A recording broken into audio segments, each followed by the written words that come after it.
Legislative IQ.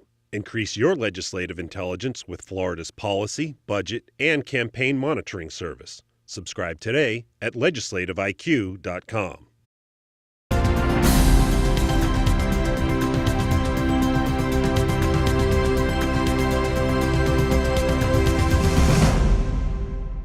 The State Department of Health sent this cease and desist order to the owners of the North Florida-based Trulieve, one of 7 licensed marijuana growers in the state. The letter demands they stop selling their Entourage product, which contains smokable marijuana in a mesh container. The leaf product is sold for use in vaporizers, which are legal under current law, but can be removed and smoked.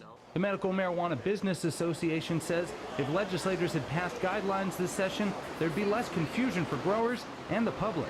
This should only substantiate the need for clarity and the need for substantial regulatory framework. Legislation to implement the voter-approved constitutional amendment fell apart when lawmakers disagreed on capping the number of retail marijuana dispensaries. Representative Keone McGee says it's the legislature's responsibility to do something. We need to listen to the people. 71% of the folk have basically gone out and said they want this medical marijuana issue to be dealt with this year, and I expect our legislature to do the same.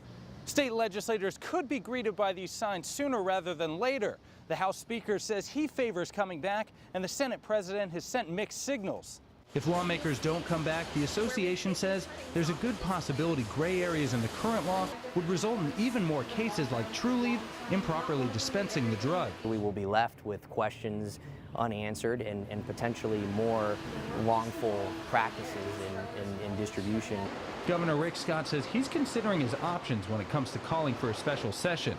In Tallahassee, I'm Jake Stofan.